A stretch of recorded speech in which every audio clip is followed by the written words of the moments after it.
What's going on, everybody? Matthew back again, this time for another TV review. Today I'm reviewing Season 2, Episode 3 of Severance. Let's get into it. Oh my God. What is this place? This episode is directed by Ben Stiller and written by Wai Ning Yu. So this is my first time reviewing the show on this channel, but I watched it the first season. I think it aired maybe two or 3 years ago. But basically it's just a show about these people that separate their thoughts between work life and outside life. For the main character, Mark, he lost his wife. So he goes into work and completely forgets about her. And that's his way of coping about it. It's not very healthy, but everybody has their own reason for working there. And so far, we only know really Mark's motivation, maybe even Dylan's after this episode. But this episode begins with Cobell in her car. And she's just sitting there on her way out of town. And she also has this breathing mechanic or breathing mask with her that she stole from her house before she left. And I'm not exactly where she's planning to go or why she's leaving, but she's on the run is what it looks to be. We then move to Mark, who's getting his watch ready. He's setting a timer. And we find out later that it's because he's trying to figure out how long it takes him to walk from the car to the door so that he can leave a message in his eyes using a light, and we'll touch on that later. We move inside to where Mark is handing out pictures of Gemma to everyone so that they can walk around the different floors and ask people if they've seen her. And it's here that we see that, in my opinion, Helly is not, in fact, Helly. She's Helena. She is not severed anymore, and she hasn't been the entire season so far. There's this weird moment where she touches Irv's hand and tells him that everything's going to be okay. And it's not really something Helly would do. Helly is definitely more, I guess. Well, we're waiting. In touch with people's feelings than Helena would be, but you can tell it's Helena faking, and even Irv looks at it in a very strange way. We move straight from there to Helena and Mark in the hallway, where Helena is trying to gauge what Mark's actions are going to be, what he plans to do if they do find Gemma. And it's here that Mark stops to try to kiss her. And because I think it's Helena, and I do think that's a fact at this point. I have a note here that Mark tries to go in to kiss her, and Helena kind of shakes her head. And I wonder if like she's trying to embarrass him or damage their relationship out of jealousy.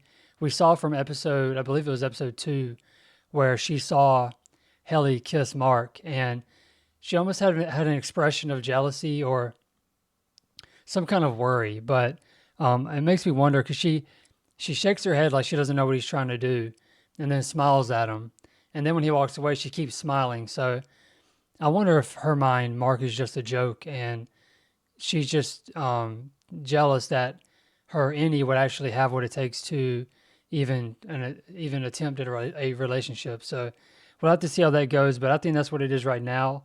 Helena is jealous of Helly's potential relationship, so she might try to damage it. So what I have next is Milacek. He sees the balloons that he had from Mark in the hallway, and he gets mad that I guess that they were left there, and he seems to be extremely frustrated. I think it's because he is not handling his job properly. He's not doing it to the standard that they expect. We then see that Irv goes to O&D while Dylan goes to a meeting. He's asked to go by, I think her name is Miss Huang, the small like 13-year-old girl. So they separately go to a meeting and to O&D. We go back to Milacek, who speaks to the board via that weird lady, Natalie. And they give him some paintings of Kier, but Kier as a black man. But they make sure to have Kier still have blue eyes. And I have a note here that says Milacek looked offended. And the woman, referring to Natalie, she looks like she almost wants to cry, but she can't, so she has to keep smiling. They make sure to have Kier, the black Kier, still have maintained blue eyes. And what I read from that is it's a passive-aggressive way of telling him that you're involved, but we're not going to completely give you an interpretation of Kier that you want. We're going to keep you at arm's length. We don't really necessarily consider you a part of the team. To me, that's what the blue eyes meant. I could be reading that completely wrong, but Milacek is clearly offended by it. I don't think Natalie likes it, but she has to pretend she does, or maybe she'll get killed. I have no idea. But the whole thing was very weird. And from there, we go back to Cobell, who stops at a Salt's Neck sign.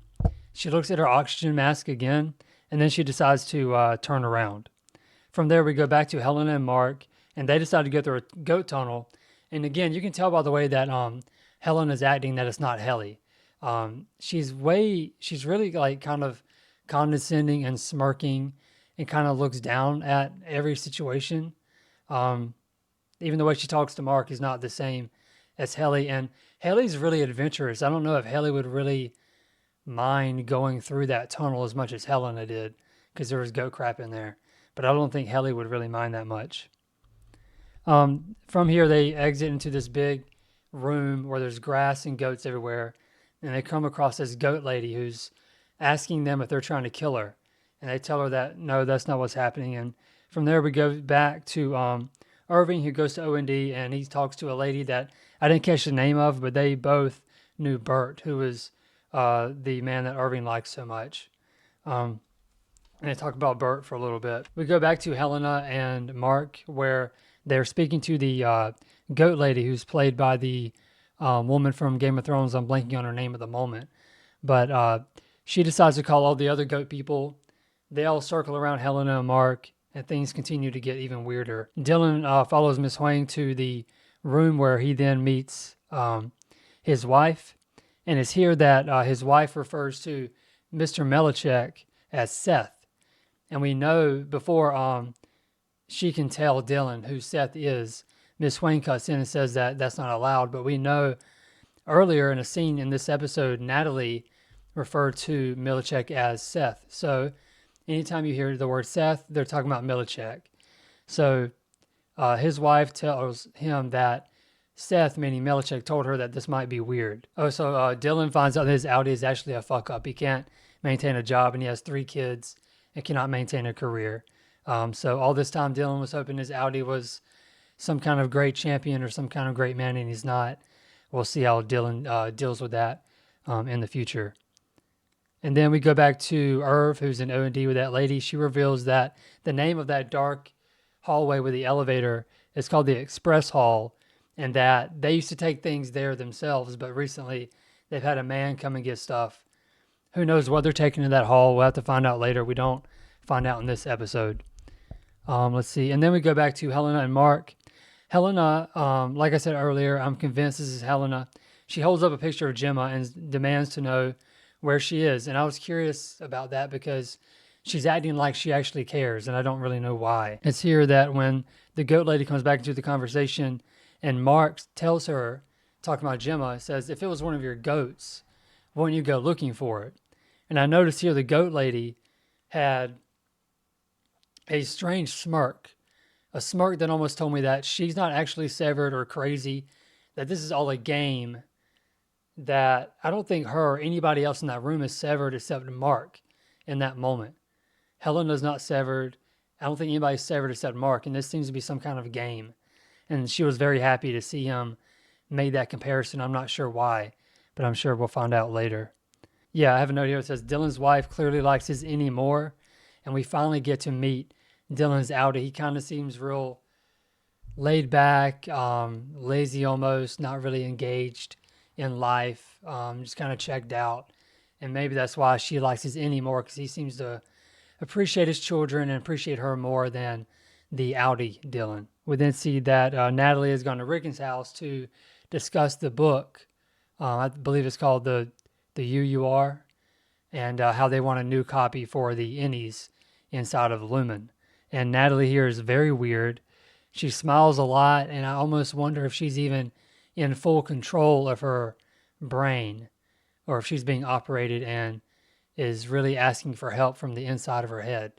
Because she looks like she wants to cry all the time, but she's smiling. Okay, we go to Mark and his sister setting up that light, asking who is still alive, and he's going to try to shoot it into his eyeballs to hopefully keep it there for his Indy to see it. And they're making that light and discussing the book and everything regarding to Rickon. From there, we go back to Milacek, who is once again observing the paintings with the black Kier with the blue eyes. He decides to put them back in the box and put them up. He's clearly very offended by it, doesn't want anything to do with it or be associated with it in any way. And from there, we go back to Mark, who is trying his eye trick with the light, and then back to Helena, who sees Corbell waiting for her in the parking lot. And this is interesting because Helena goes to Corbell, and Corbell demands to have Millicek's spot. They're so close to finishing what they call Cold Harbor, relating to Mark. So there's something related to Mark. They need Mark for Project Cold Harbor, and so she wants Millicek's spot. It's non-negotiable, and they decide they're going to go talk to the board about it. And before she agrees to get into the limousine, she acts like she thinks that Helena's going to have her killed, which really begs the question, is that something that Helena would do? Is Helena that bad of a person? And what is Helly going to do when she finds out that her Audi is someone that is willing to kill someone to keep the secrets of the company that is forcing her to stay basically in that prison? So it's a very interesting story that's being set up here between Helena and Helly. I cannot wait to find out how that plays out. It's easily my favorite thing about this show so far, and it's what I'm looking forward to the most. But from there, we go into the end where Mark is still. I also have to point out that when Corbell decided to leave, it's the first time that I've seen fear on Helena's face.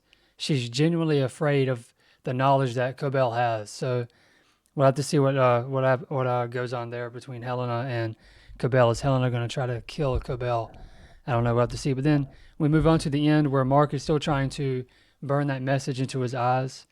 It's here that he comes across that same black woman who beat that guy to death last season, and she confirms that his wife is indeed alive.